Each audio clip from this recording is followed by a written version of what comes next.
तो कल अपन ने कांटा पढ़ लिया था, बता ना कौन सा एक्ट कर लिया, कौन सा? 1793 कहाँ हुआ? 1786 हुआ, 1793, हाँ 1793 हो गया होगा ना। अब लिखेंगे चार्टर अधिनियम 1813, ठीक है, चार्टर एक्ट 1813। कौन सा? Charter act 1813।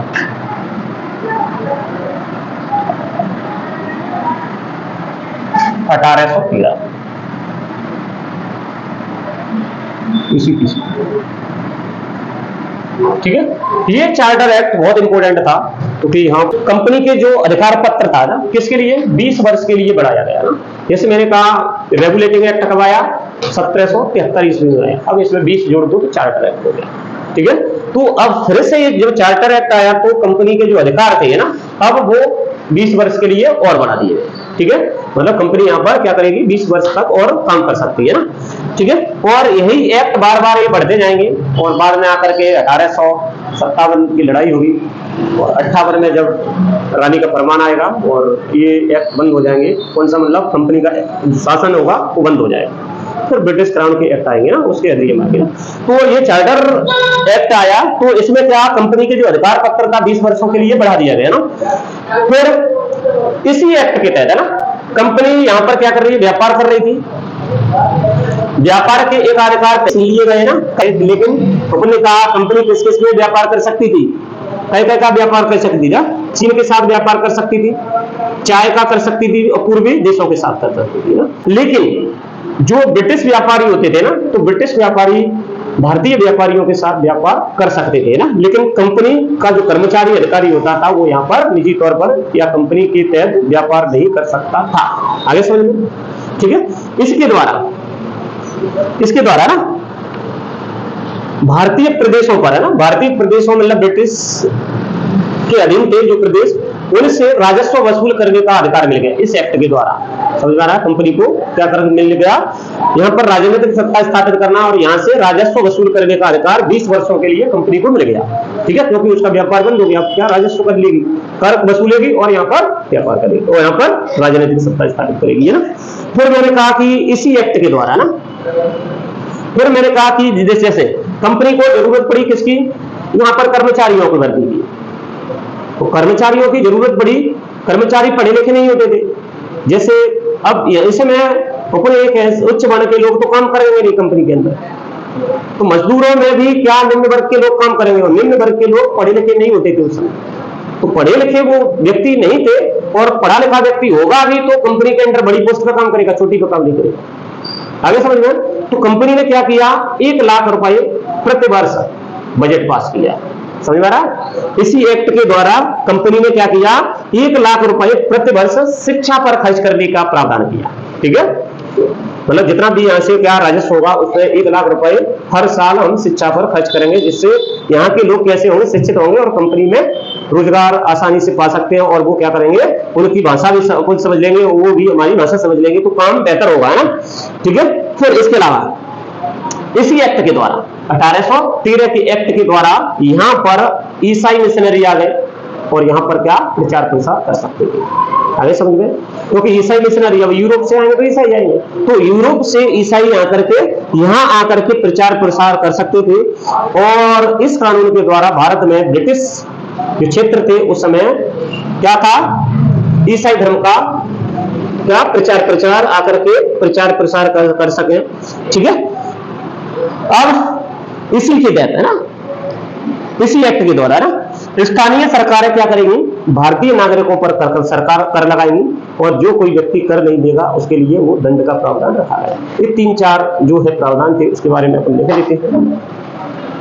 व्यापार के अधिकार इसी में छीन लिए, इसी एक्ट के तहत मैंने कभी बताया था व्यापार के जो भी अधिकार थे वो सब छीन लिए, लेकिन 3 अधिकार छोड़े है ना। 3 अधिकार कैसे? जैसे चाय का व्यापार कोई कर सकता है, चीन के साथ कोई व्यापार कर सकता है और पूर्वी देशों के साथ व्यापार कर सकता है, यही एक्ट था।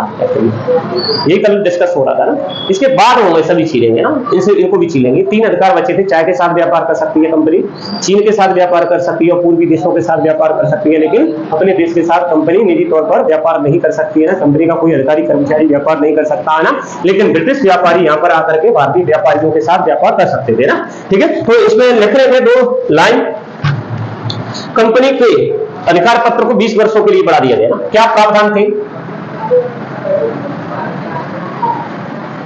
कंपनी के अधिकार को, कंपनी के अधिकार पत्र को 20 वर्षों के लिए बढ़ा दिया। कंपनी के अधिकार पत्र को 20 वर्षों के लिए बढ़ा दिया गया।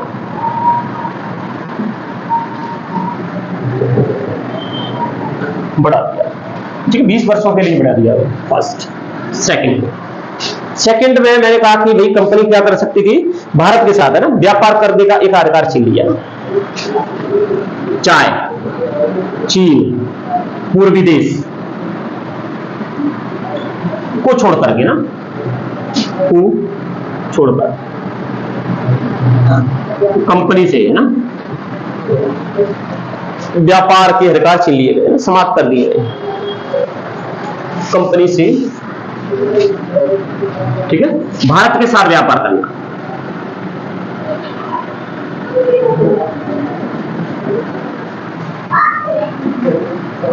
एक अधिकार छीन लिए गए,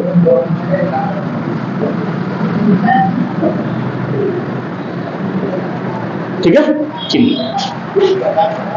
चीन के साथ, सॉरी चाय के साथ, चीन के साथ एवं पूर्वी देशों के साथ, ठीक है, इनको छोड़कर के कंपनी भारत के साथ व्यापार करने का जो एक अधिकार था ना वो छीन लिया गया। कंपनी व्यापार करने करेगी यहाँ पे ना, ठीक है, कंपनी है ना, कंपनी 20 वर्षों के लिए भारतीय प्रदेशों से ना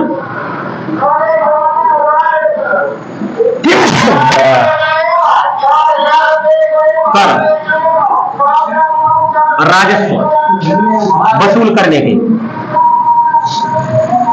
अधिकार मिल गया। हाँ, वसूल है ना, वसूल करने का है ना, राजस्व वसूल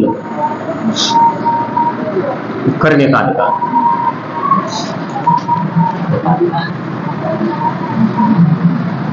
ठीक है, तो अब कंपनी क्या करेगी, भारतीय प्रदेशों से कर और राजस्व वसूल करने का काम करेगी है?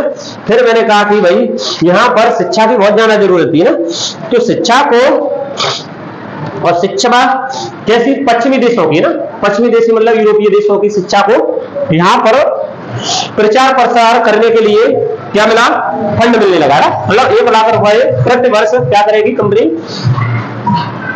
यहाँ पर शिक्षा पर खर्च करेगी ना। तो इस ये छोटे छोटे लोग थे ना, निम्न वर्ग के लोग थे, उनके लिए शिक्षा के द्वार पर लगाए थे। हाँ, अंग्रेज क्या गलत किया अंग्रेजों ने, बताओ इनमें कुछ गलत दिख रहा है तुम्हें? भाई कंपनी ज्यादा दिक्कत कर रही थी, चलो कंपनी ज्यादा दिक्कत कर रही, तो कंपनी से अधिकार छीन लिया, व्यापार, तुम व्यापार नहीं करो, भ्रष्टाचार कर रहे हो, रिश्वत ले रहे हो, कॉल ले रहे हो, उनके काम सही नहीं कर रहे हो, तो क्या करो, क्या करो भाई, तुमसे अधिकार छीन लिए, व्यापार नहीं करोगे यहाँ। फिर कह दिया चलो तुम है ना चाय का व्यापार कर लो, क्योंकि यहाँ पर चाय अच्छी दी है ना, चीन के साथ व्यापार कर लो और पूर्वी देशों के साथ भी व्यापार करेंगे, लेकिन यहाँ पर व्यापारिक अधिकार समाप्त कर दिया इनको छोड़कर, और भारतीय प्रदेशों पर क्या राजस्व वसूल करने का अधिकार दे दिया। तो प्रथम बार है ना शिक्षा पर 1 लाख रुपए खर्च करने का प्रावधान इसी में किया गया, पहली बार, प्रथम बार शिक्षा पर 1 लाख रुपए, 1 लाख रुपए प्रति वर्ष खर्च करने का प्रावधान किया गया ना, का प्रावधान रखा गया, प्रावधान रखा गया। पश्चिमी शिक्षा का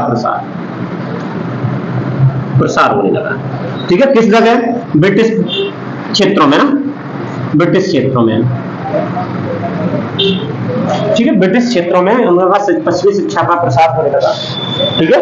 तो यहां से मतलब यहाँ की जो इसी ब्रिटिश शिक्षा थी ना, एजुकेशन थी ना, जो सभी लोगों के लिए नहीं थी, भेदभाव करने का कारण बनी है ना, तो उसको उन्होंने क्या करा, समाप्त करके अपने क्षेत्र में जो अपने क्षेत्र की जो शिक्षा थी वो क्या करें यहाँ पर प्रोवाइड करने का काम किया, और ये सबके लिए था, अरे ये के लिए, ठीक है, ये सबके लिए था।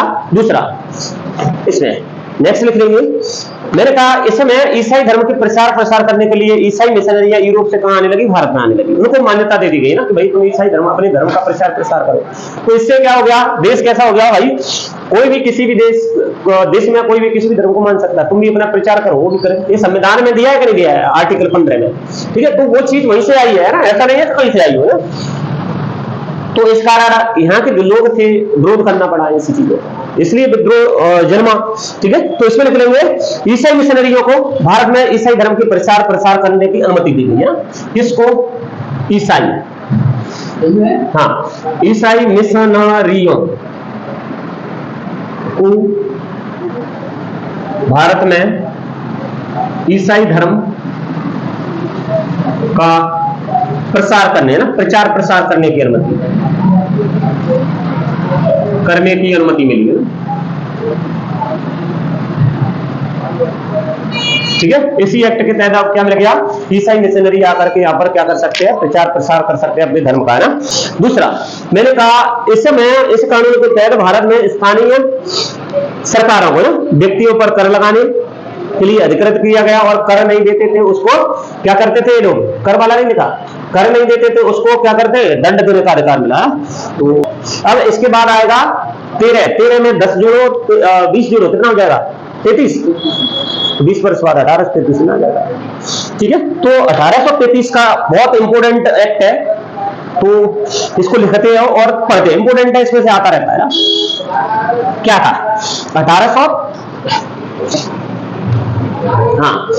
1833 का चार्टर एक्ट है ना। तो 1833 के चार्टर एक्ट, ये देखो 20 कंपनी के अधिकार 20 वर्षों के लिए बढ़ा दिए गए, फिर से कंपनी के अधिकार 20 वर्षों के लिए बढ़ा दिए गए, ठीक है।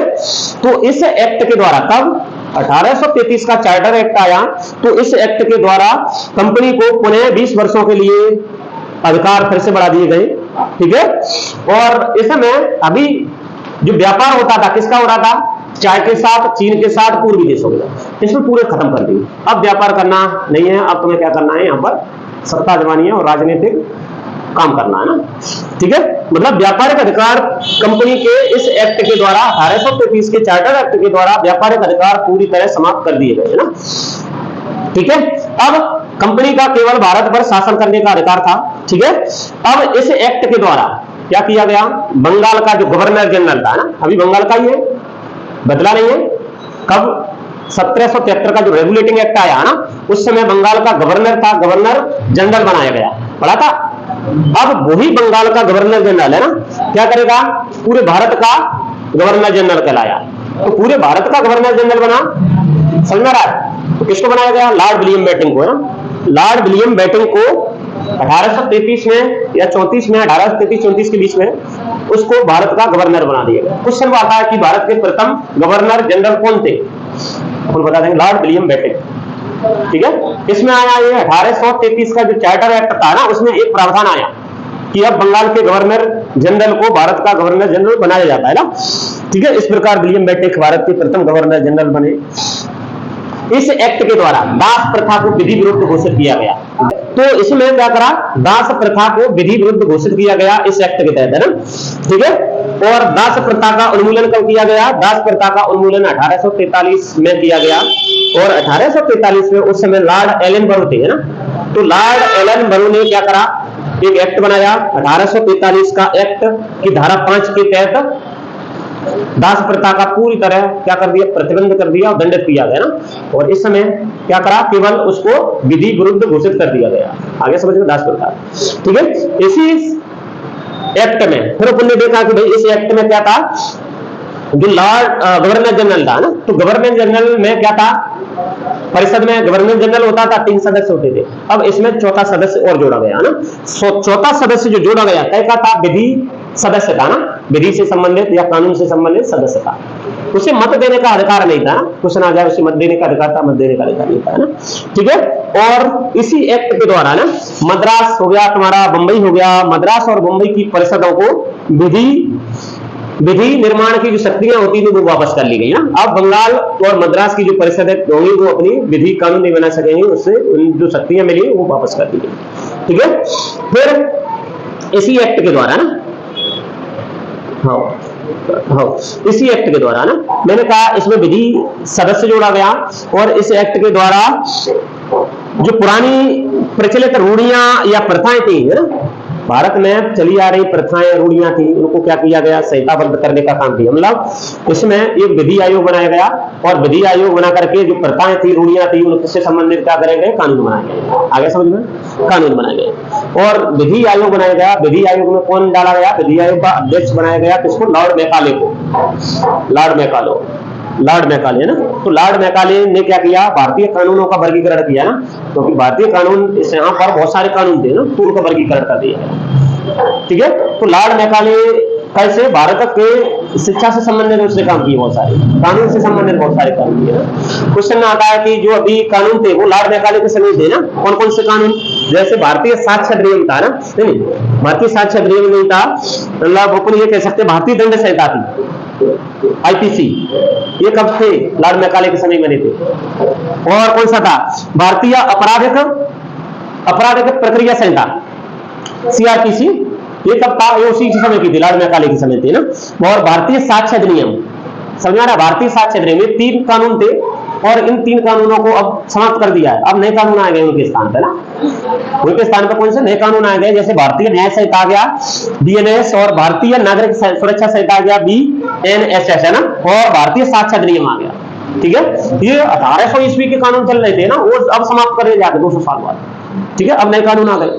ठीक है। मतलब कानून तो वही है, उसमें धाराएं थोड़ी बहुत चेंज कर दी और जो पुराने थे जिनका कोई अब अंग्रेजों के समय के चल रहे थे, जिनका कोई अब अस्तित्व ही नहीं रहा, तो उनको हटा दिया। ठीक है। और मैंने कहा कि भाई इसमें क्या किया गया, विधि आयोग बनाया गया। तो विधि आयोग का अध्यक्ष किसको, लॉर्ड मैकाले को बनाया गया ना। इसने क्या करा, इसका कार्य, विधि आयोग का क्या कार्य था, ये कार्य था कि कानूनों का वर्गीकरण करे। ठीक है। इसमें एक अधिनियम, इसी अधिनियम की धारा 87 के तहत है ना, कंपनी के अंतर्गत है ना, कोई पद धारण करेगा तो उसके साथ जन्म स्थान, धर्म, मूल वंश के आदि के आधार पर भेदभाव नहीं किया जाएगा। मतलब जैसे कंपनी चल रही है, ब्रिटिश ईस्ट इंडिया कंपनी चल रही है, जैसे यहाँ पर किसी भी जाति का आदमी, किसी भी धर्म का आदमी है ना, कहीं भी जन्मा आदमी, मूल वंश कुछ भी हो, रंग कैसा भी हो, उसको कंपनी में काम दिया जाएगा और उसके साथ भेदभाव नहीं किया जाएगा ना। वो संविधान में भी डाला है ना, डाला है। कौन सा आर्टिकल है, 15 ना, 15 आर्टिकल है। 25 आर्टिकल किसी भी धर्म को मानने के लिए है, 15 आर्टिकल किसी भी वंश हो गया, जाति हो गई, मूल स्थान हो गया, जन्म स्थान हो गया, जाति हो गया, धर्म हो गया, आदि के आधार पर किसी के साथ भेदभाव नहीं किया जाएगा, किसमें, सरकारी संस्थाओं में ना। ठीक है। ये था इसके अंतर्गत है ना, इसके अंतर्गत जो बोर्ड ऑफ कंट्रोल था ना, बोर्ड ऑफ कंट्रोल से संबंधित मामलों से संबंधित मामलों का एक मंत्री बनाया गया ना। तीसरा, इसमें और क्या किया गया, गवर्नर जनरल की जो परिषद होती थी ना, तो परिषद क्या करती थी, राजस्व से संबंधित पूर्ण अधिकार उसको प्रदान किए गए। और जो गवर्नर जनरल की जो परिषद है, संपूर्ण देश के लिए बजट तैयार करने का उसके लिए प्रावधान दिया गया ना। अब उनको क्या अधिकार मिल गया, परिषद को, कि वो पूरे देश के लिए एक बजट तैयार कर सके ना। ये अधिकार कैसे मिला, 1833 का जो एक्ट था है ना, उससे है ना, 30 का चार्टर एक्ट, 1833 का चार्टर एक्ट प्रावधान है ना। क्या प्रावधान थे, फर्स्ट, कंपनी को आगे के 20 वर्षों के लिए अधिकार पत्र मिला। ठीक है। चार्टर को मतलब अगले पुनः 20 वर्षों के लिए बढ़ाया गया ना, पुनः अगले 20 वर्षों के लिए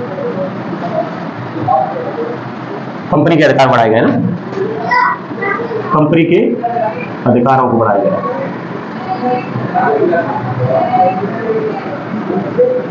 ना। ठीक है। कंपनी के अधिकारों को बढ़ा दिया गया। फिर मैंने कहा कंपनी अब तक क्या करती थी, चीन चाय और व्यापार पर एक अधिकार था, वो भी समाप्त कर दिया गया ना। मतलब इसमें कंपनी के व्यापार के अधिकार पूर्णतः समाप्त कर दिए गए। दूसरा, कंपनी के व्यापारिक एकाधिकार पूर्णतः समाप्त कर दिए गए, समाप्त कर दिए गए। ठीक है। अभी तक क्या था, चीन, चाय और पूर्वी देश, ठीक है, इनके साथ व्यापार करना था ना, वो भी समाप्त। ठीक है। ठीक है, वो भी समाप्त कर दिए गए। के साथ भी व्यापार समाप्त कर दिया गया। ठीक है। फिर मैंने कहा कि अब इस एक्ट के तहत है ना, बंगाल का गवर्नर जनरल था, अब क्या कहा जाने लगा, भारत का गवर्नर जनरल है ना, ठीक है। इस एक्ट के तहत बंगाल का गवर्नर जनरल अब क्या बन गया, वो भारत का गवर्नर जनरल का है।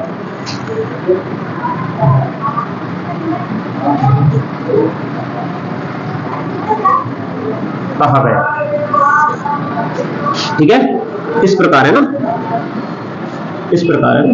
पहला गवर्नर जनरल कौन बना, लॉर्ड विलियम बेंटिंक ना, भारत का पहला गवर्नर जनरल है ना, लॉर्ड विलियम बेंटिंक।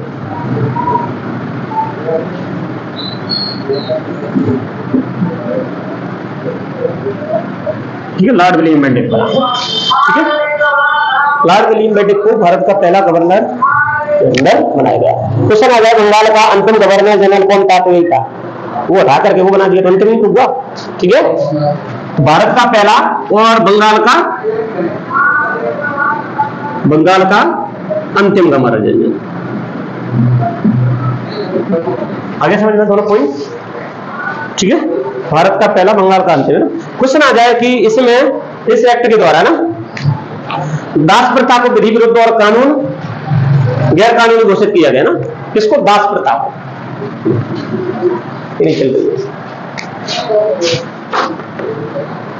ठीक है, दास प्रथा को है ना विधि विरुद्ध और गैर कानूनी घोषित किया गया।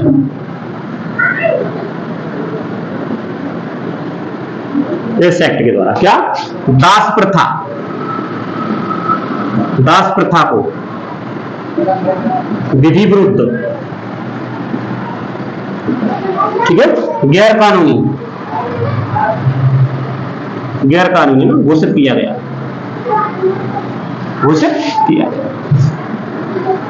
ठीक है। और इसका उन्मूलन कब किया गया, 1843 में, 1843 ईस्वी में दास प्रथा का उन्मूलन है ना, उन्मूलन किया गया, ठीक है। तो दास प्रथा का उन्मूलन करने वाला है विधि विरुद्ध इस एक्ट के द्वारा घोषित किया गया, लेकिन उन्मूलन नहीं किया, उन्मूलन इसमें 1843 में एक एक्ट आया। 1843 का जो एक्ट की धारा 5 थी ना, 5 के तहत इसको समाप्त कर दिया गया ना,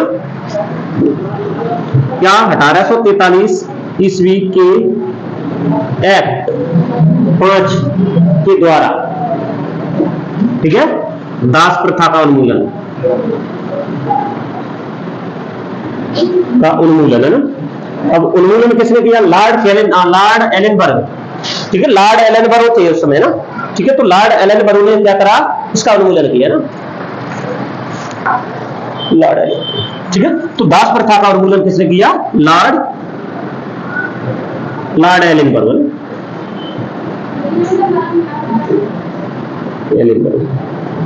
ठीक है। ये अपन 1842 से लेकर के 1846 तक ईस्वी तक रहे ना लॉर्ड देखो क्या दास प्रथा का उन्मूलन कर दिया इसने कानून बना दिया, इसे विधि विरुद्ध घोषित किया, लेकिन कानून नहीं बनाया, दंड नहीं दिया, और इसने एक्ट 5 के तहत 1843 का एक्ट 5 के तहत पूरी तरह समाप्त कर दिया है ना, भेजा हो कोई किसी का दास नहीं रहा है ना। मैंने कहा कि भाई इसमें विधि सदस्य के रूप में गवर्नर जनरल की जो कार्यकारिणी परिषद थी है ना, उसमें क्या जोड़ा गया, चौथे सदस्य के रूप में एक विधि सदस्य को जोड़ा गया ना, समझ में आ रहा है। इसमें गवर्नर जनरल की कार्यकारिणी परिषद है ना, कौन सा, टेलीग्राम, गवर्नर जनरल की परिषद में चौथा सदस्य ना, चौथा सदस्य कौन, विधि सदस्य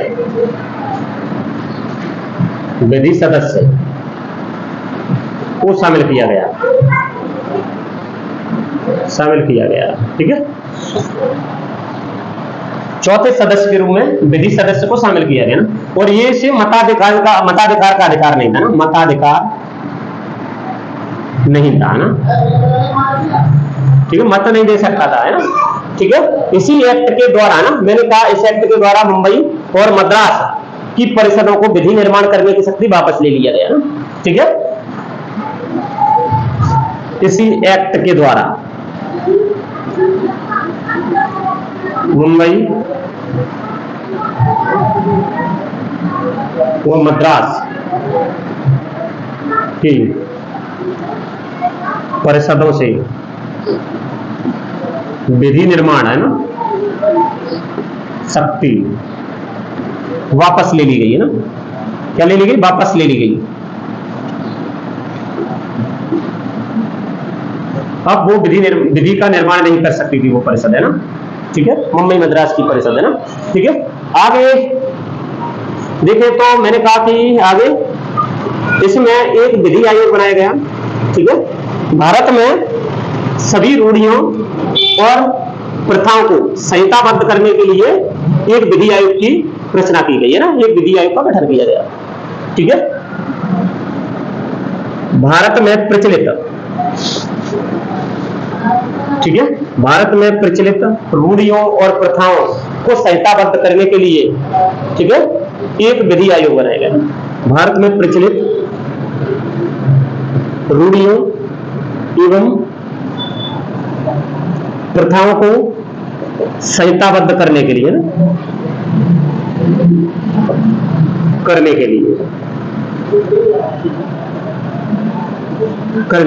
क्या बनाया गया? एक विधि आयोग बनाया गया। एक विधि आयोग बनाया गया। ठीक है, अब इस विधि आयोग का अध्यक्ष मैंने कहा कौन था? लॉर्ड मैकाले था ना। ठीक है, कब? 1834 में मान लो विधि आयोग बना। ठीक है, इस विधि आयोग का अध्यक्ष किसको बनाया गया? लॉर्ड मैकाले को। ठीक है, लॉर्ड मैकाले को बनाया गया। इसका कार्य क्या था? कानूनों का वर्गीकरण, है ना, भारतीय कानूनों का वर्गीकरण करना था। भारतीय कानूनों का वर्गीकरण, है ना, वर्गीकरण करना था ना, सुधार करना था, वर्गीकरण। ठीक है, अब क्वेश्चन आ जाए कि विधि आयोग के पहले अध्यक्ष कौन थे अंग्रेजों के समय? तो ये थे लॉर्ड मैकाले, है ना, लॉर्ड मैकाले। इसी ने सीआरपीसी 1860 का बनाया था ना, सीआरपीसी हो गया तुम्हारा, आईपीसी हो गया ना। ठीक है, इन्होंने नहीं बनाए थे उस समय। ठीक है, इसमें 2-3 पॉइंट और हैं, उनको भी लिखो। क्वेश्चन आ जाए, ऊपर लिखो ना, क्वेश्चन आ जाए ना कि इस अधिनियम के द्वारा ना, धारा 87 के तहत, है ना, कंपनी के अधीन पद धारण करने वाले किसी भी व्यक्ति को ना धर्म, जन्म स्थान, मूल वंश, रंग के आधार पर अयोग्य न ठहराए जाने का पाबंद था ना। ये थोड़ा ठीक है, इंपोर्टेंट है, ऊपर लिख देता हूं। ठीक है, अधिनियम की धारा, एक्ट की धारा ना, एक्ट की धारा कौन सी? एक्ट की धारा 87 के तहत, है ना, कंपनी के अधीन, है ना, कंपनी के अधीन पद धारण करने वाली व्यक्ति, है ना, एक्ट की धारा 87 के तहत कंपनी के अधीन पद धारण करने वाले व्यक्ति को, ठीक है, धर्म, जन्म स्थान, ठीक है, मूल वंश, रंग आदि, ठीक है, के आधार पर भेदभाव न करने का उपबंध, न करने का उपबंध किया गया। ठीक है, इस एक्ट में ना, तो ये मतलब अपन कह सकते हैं संविधान का विकास ही यही से हुआ है ना। कुछ प्रावधान पुराने जोड़े गए और ये प्रावधान अभी भी जोड़ा गया। ठीक है, सरकारी नौकरियों में, शिक्षा के क्षेत्र में या परपुर कहें तो कहीं भी है। आर्टिकल 15 अपन क्या करते हैं? अप्लाई करते हैं संविधान का, है ना। आर्टिकल 15 में क्या है? जन्म स्थान, मूल वंश, है ना, लिंग, रंग, है ना, भाषा आदि के आधार पर किसी व्यक्ति के साथ भेदभाव नहीं किया जाएगा ना, ऐसा है। तो बस ये पहले से ही, ठीक है, लेकिन अपन ने उसमें सुधार किया है ना, ऐसा नहीं है।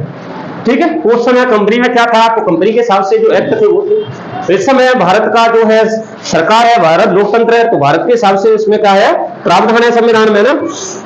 ठीक है,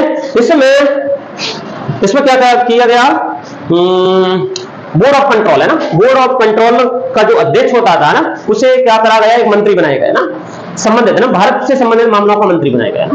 बोर्ड ऑफ कंट्रोल अपन ने पढ़ा था, ठीक है, बीओसी लिख लो ना, बोर्ड ऑफ कंट्रोल के अध्यक्ष को, ठीक है, अध्यक्ष को भारत से संबंधित है ना, भारत से संबंधित है ना मामलों का मंत्री बनाएगा, मामलों का मंत्री बना दिया गया ना, ठीक है। वो भी काम करता था, मंत्री पद भी था उसके पास, है, मंत्री बनाया गया, ठीक है, ये प्रावधान था। फिर एक प्रावधान और है, मैंने कहा कि गवर्नर जनरल की जो परिषद थी ना, क्या करेगी, राजस्व से संबंधित अधिकार प्रदान किए गए, मतलब वो क्या करेगी, गवर्नर जनरल पूरे देश के लिए, संपूर्ण देश के लिए क्या करता, एक बजट तैयार करने का अधिकार मिल गया ना। तो इसको मैं कहां लिख दूं, क्या लिख देता हूं, गवर्नर जनरल की परिषद को कैसे, राजस्व से संबंधित अधिकार, संबंधित है ना, अधिकार मिला, अधिकार मिला ना, ठीक है। अब क्या करेगी परिषद, क्या करेगी, गवर्नर जनरल की परिषद संपूर्ण भारत के लिए ना, संपूर्ण भारत के लिए बजट तैयार करने का अधिकार, ठीक है, बजट तैयार करने का अधिकार मिला, ठीक है। कहां से, ब्रिटेन की जो संसद थी वहां से मिली है, ऐसा नहीं है, ठीक है। तो ये था, ठीक है, बहुत ही साधारण है, उसमें बहुत जो उनको चीज काम या मतलब अपन ये कह सकते हैं पेपर में आएगी वो सारी चीजें इसमें, ठीक है। तो एक्ट ये कब का था, एक बार और रिवाइज कर लें, एक्ट कब का था, 1833 का जो एक्ट था ना, चार्टर एक्ट, वो था। इस चार्टर एक्ट के तहत अपन को 20 वर्षों के लिए कंपनी को यहां पर क्या मिल गए, अधिकार मिल गए, कंपनी के जो अधिकार थे और 20 वर्षों के लिए बढ़ा दिए गए, और उसके अलावा कंपनी को और सारे अधिकार दिए ना, ठीक है। कंपनी का जो व्यापारिक अधिकार था ना, कंपनी का कौन सा व्यापारिक अधिकार पूर्णतः समाप्त कर दिया गया ना। अभी तक कौन से 1813 का जो एक्ट था है ना, उसमें कंपनी क्या कर सकती थी, क्या कर सकती थी भैया ना, चाय, चीन और पूर्वी देशों के साथ व्यापार कर सकती थी ना। लेकिन ये 1833 का जो एक्ट आया उसमें पूरी तरह व्यापार प्रतिबंध लगा दिया और बोले इनके साथ भी तुम व्यापार नहीं कर सकते हो ना, ठीक है। तो इसी एक्ट के तहत ना क्या करा, बंगाल का जो गवर्नर जनरल होता था, और उस समय बंगाल का गवर्नर जनरल कौन था, लॉर्ड विलियम बेंटिक था, ठीक है, उसको समाप्त करके उसका पद है अब ये भारत का गवर्नर जनरल कहलाया ना, किसका, भारत का गवर्नर जनरल है। और इस प्रकार भारत का पहला गवर्नर जनरल कौन बना, लॉर्ड विलियम बेंटिक बना, और बंगाल का अंतिम गवर्नर जनरल भी लॉर्ड विलियम बेंटिक ही था ना, ठीक है, ये क्वेश्चन आता है, ठीक है। फिर मैंने कहा कि भाई इसी एक्ट के तहत है ना क्या कर दिया, दास प्रथा का विधि विरुद्ध घोषित किया, ठीक है, दास प्रथा को गैर कानूनी घोषित कर दिया, और गैर कानूनी घोषित करने के बाद उसका जाकर के 1843 में पूरी तरह उन्मूलन कर दिया ना। मतलब 1843 का जो एक्ट था उसमें पांचवा एक्ट था, ठीक है। उसके द्वारा उस समय लॉर्ड एलन बरो थे, तो लॉर्ड एलन बरो 42 से 46 तक वहां रहे, बहुत कम समय रहते ना। तो ये इन्होंने इस एक्ट के तहत इस दास प्रथा का उन्मूलन का कार्य किया ना, उन्मूलन मतलब समाप्त करने का प्रावधान इसमें किया, ठीक है। फिर मैंने कहा कि भाई इस एक्ट के तहत क्या बनेगा, एक विधि आयोग बनेगा ना। विधि आयोग मतलब क्या काम करेगा, विधियों का वर्गीकरण का काम करेगा ना, कानूनों का वर्गीकरण का काम करेगा। मैंने कहा कि भाई कानून कैसे, यहाँ पर रूढ़ियां, यहाँ पर बहुत ज्यादा रूढ़ियां थी, और रूढ़ियां मतलब प्रथाओं को संहिताबद्ध किया गया, ठीक है। संहिताबद्ध करने के लिए क्या करा, एक विधि आयोग बनाएगा ना। तो विधि आयोग क्या करेगा, लॉर्ड मैकाले की अध्यक्षता में 1834 में बन गया, और उसने कानूनों का वर्गीकरण किया ना। फिर मैंने कहा कि इसी एक्ट के द्वारा ना, इस एक्ट की धारा 87 के तहत कहा गया कि भाई कोई भी व्यक्ति ना कंपनी के अधीन अगर पद धारण करता है तो उसके साथ भेदभाव नहीं किया जाएगा। के आधार पर, जन्म, जन्म स्थान, धर्म, मूल वंश, रंग के आधार पर किसी के साथ भेदभाव नहीं किया जाएगा ना, ठीक है। और इसमें गवर्नर जनरल की परिषद है ना, कितने 3 सदस्य होते थे, 14 सदस्य और जोड़ दिया गया, विधि सदस्य ना। अब इसको मत देने का अधिकार नहीं था, लेकिन इसे विधि सदस्य के रूप में जोड़ा गया ना, ठीक है। फिर मैंने कहा इसमें बोर्ड ऑफ कंट्रोल का जो अध्यक्ष होता था ना, वो क्या करता था, भारत से संबंधित मामलों का मंत्री बनाया गया उसको, है ना, ठीक है। तो ये था, है ना। तो फिर मैंने कहा कि भाई विधि आयोग है ना, कब बना, ये 1834-35 में बना, लॉर्ड मैकाले इसके अध्यक्ष थे ना। फिर स्वतंत्रता के बाद कब बना विधि आयोग, 1955 में ना। करंट भी है, थोड़ा देख भी लेते हैं, ठीक है, ठीक है, ठीक है, विधि आयोग। तो मैंने कहा कि भाई विधि आयोग इंपोर्टेंट है एक्चुअली, ये विधि आयोग, ठीक है। पहला विधि आयोग कब बना? 1834 में, लॉर्ड मैकाले, ठीक है। लॉर्ड मैकाले कौन थे? अध्यक्ष थे। स्वतंत्र भारत का पहला विधि आयोग कब बना? 1955 में ना, ठीक है। इसका कार्यकाल 2-3 वर्ष का ही रहता है, तो 1955 में बना। तो 1955 में प्रथम विधि आयोग था। और ये जो विधि आयोग होता है ना, ये 3 साल के लिए बनता है। कितने के लिए? 3 साल के लिए। कार्यकाल कितना होता है? 3 वर्ष होता है, ठीक है।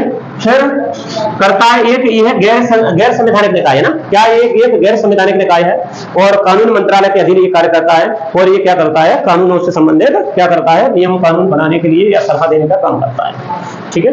के अंतर्गत ये एक कैसा है? गैर संवैधानिक, ठीक है, गैर संवैधानिक निकाय है। विधि मंत्रालय ना, कानून मंत्रालय के अंदर, विधि मंत्रालय के अंतर्गत कार्य करता है, ठीक है। विधि मंत्रालय के अंतर्गत कार्य करता है, ठीक है। कानून से संबंध है ना, विधि से संबंधित है ना, ठीक है। फिर क्वेश्चन आता है कि भाई अभी वर्तमान में, ठीक है, विधि से संबंधित कार्य करता है। कानून और न्याय मंत्रालय के लिए सलाहकार का है ना, क्या करता है? सलाहकार है ना। कानून एवं न्याय मंत्रालय का एक क्या है? सलाहकार निकाय,